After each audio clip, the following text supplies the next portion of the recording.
Сайн байцгаана уу? Өчийн мэндийг нийт хатан зүгийн захим радио подкастыг сонсож байгаа бүх хүмүүстээ хүргье. Хувийн хөгжлийн хэлбэрээр хувийн харилцаа хандлагын чиглэлээр үйл ажиллагаагаа явуулж ажил бүтээлч хүмүүсийг нэгтгэж, нийлүүлж, хамтдаа бүтээж үйл ажиллагаа хийж байгаа хатан зүгийн нэгдлээс маань явуулдаг энэхүү подкаст маань өнөөдрийнхөө булангаар хувийн харилцаа хандлагын чиглэлээр бид мэдээлэл өгөх болсон байгаа.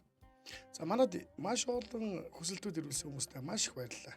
За биднээс бол хувийн хөгжлийн хэлбэрээр харилцаа хандлага мөн та өөрөө бүтээгч тэгээс нэгийг бизнесийн аргачлалууд мөн та секунд мөнгө олдгоо системүүдийн сургалтанд оролцоод тэнд явж байгаа хүмүүсээс хүртэл хамгийн хэрүүлдэг асуулт нь ер нь эр хүн ямар байх ёстой юм бэ гэдэг ийм асуулт байдаг. Энэ асуулт ирсэн их баяртай байна.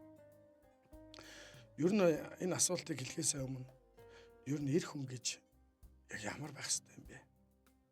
Эр хүн яг энэ гэр бүлд ямар үнцэнтэй байх вэ гэдгийг бид нар сайн мэддэггүй. Ерөөсөө л эр хүн хүчтэй байх ёстой.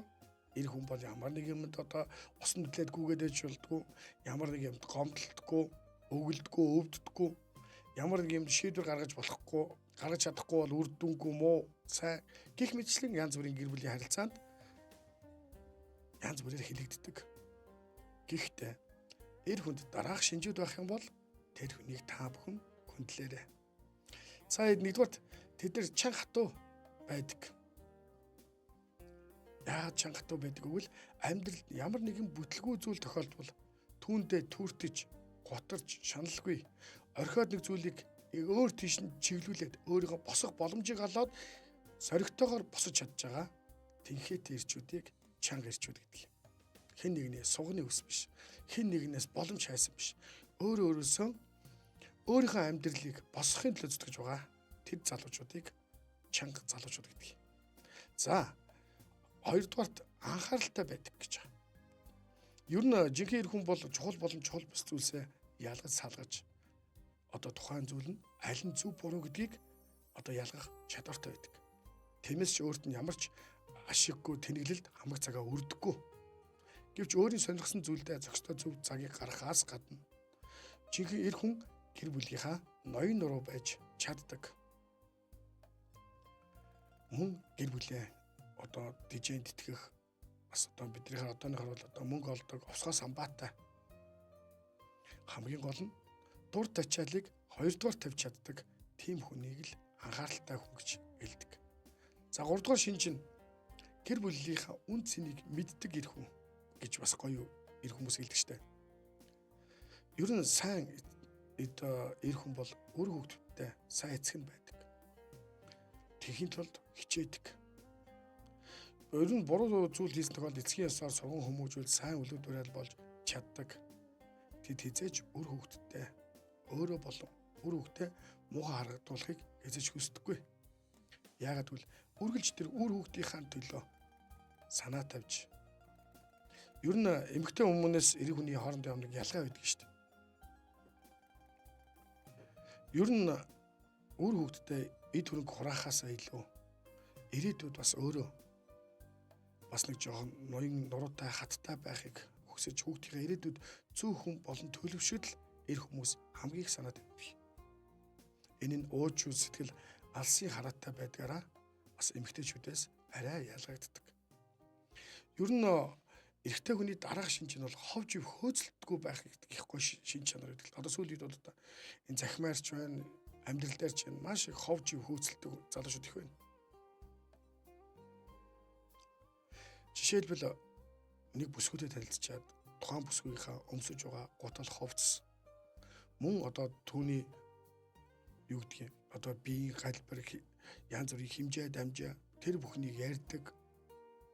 Ярихгүй юмыг хов болгон цаашдаа бусдад түгээж хит их бусдын хамаарал донд байдаг. Энэ байдал нь тухайн хүний харилцаа хандлагын ойр очиод байгаа хүмүүсээс маш их шалтгаалдаг. Тэгэхээр ихтэй хүн өөрийнхөө эргэн тойронд байгаа эрчүүдийг жинхэнэ эрчүүдээр хүрээлвэл та жинхэнэ ховж хөөцөлдөггүй сайн ир болж чадна шүү дээ. Ер нь ховж хөөцөлдөггүй гэхээр хүмүүс жоохон ичимхий тэгэл дув дугаа сууж яадаг гэж бас бодож болохгүй. Хэлэг үгээ хэлж чаддаг. Харин амьдрал үнэн байж чаддаг л ийм л байх хэрэгтэй гэж үздэг. За 5 дугаарт нь амлсан ямар нэгэн амлсан бол түүндээ хүрдэг байх. Ер нь томоор одоо сүүлийн залуучууд одоо айгүй томоор ярьдаг, худлаа ярьдаг.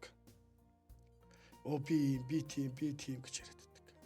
Ерөөсөө л өөрийнхөө чадах юмыг л хэлэх хэрэгтэй. Жишээ нь би одоо 5 хормын алхалтан дээр хүмүүст хэлдэг. Амьдралд үнэн байх хэрэгтэй. Тэгвэл амьдрал чамд үнэн байна.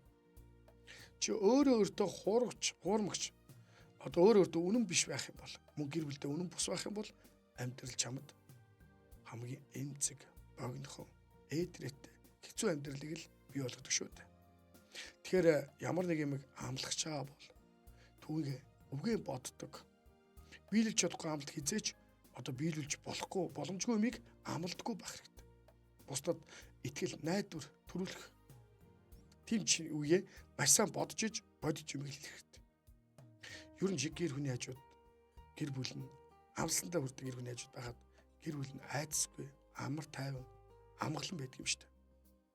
Нэгсэндөө гэр бүлийн бамбан тав байдаг учраас хэлж ярьж байгаа үгээ маш сайн бодож зэгцэлж явах хэрэгтэй санагддаг. За 6 нь бусдаа үлгэж байдаг гэж үздэг.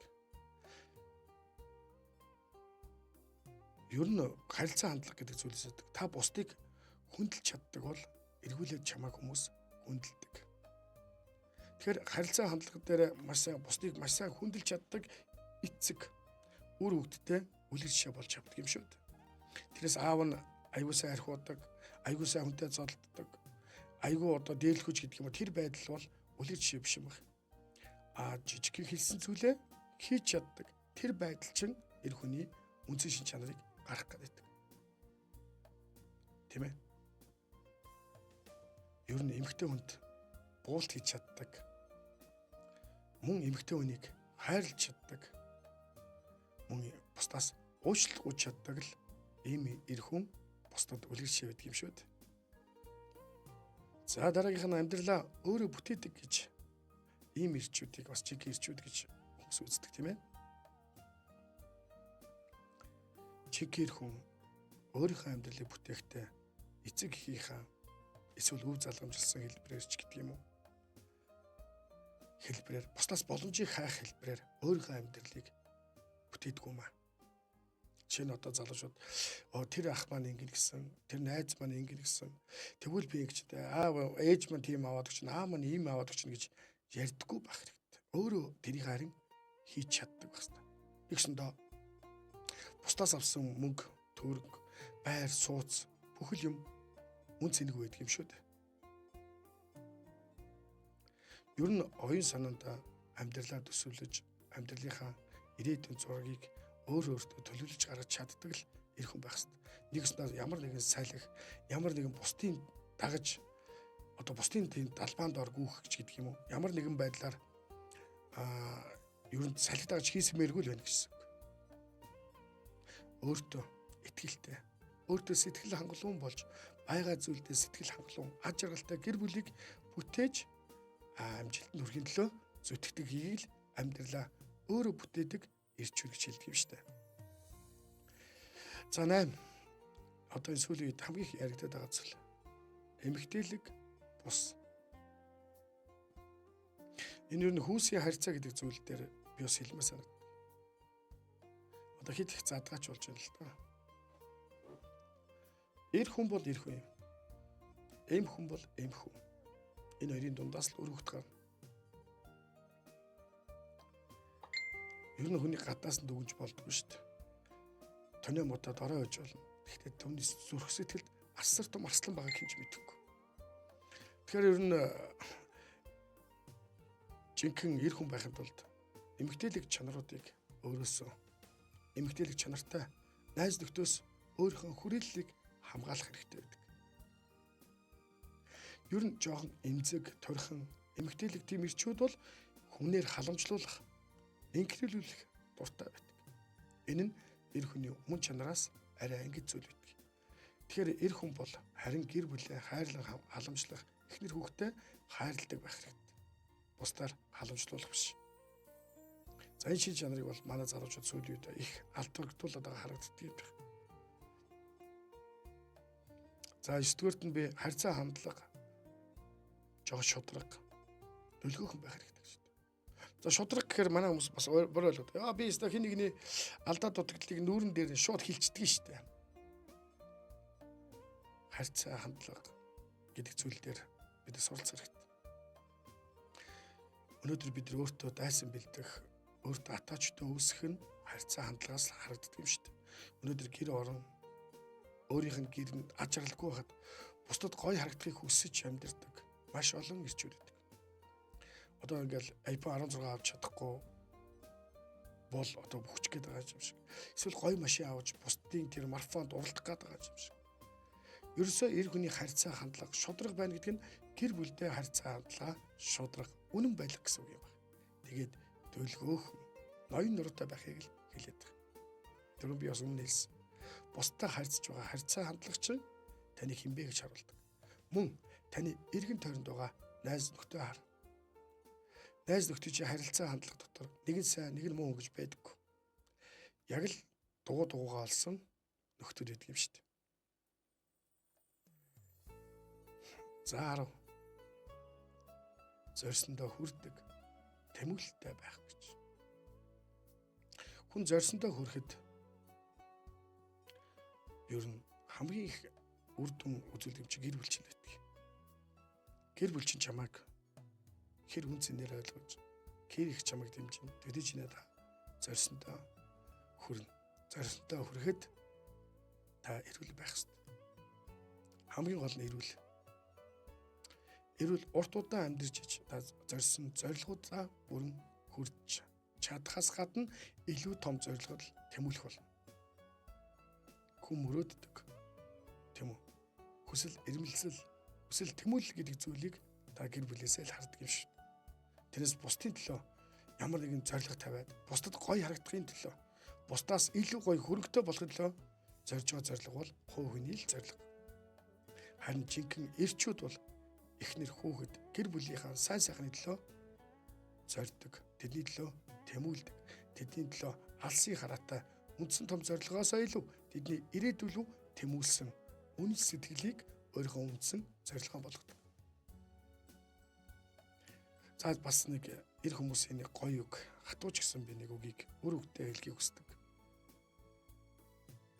Тэр энийг сонсч бол би бас хэлдэг үг бас байдаг шүү дээ эцэг хүнд, тийм ээ? Миний хүүхдүүд том бай. Аав нь амьд байгаа шүү. Тийм ээ? Аав амьд байхад аргалдаг юм.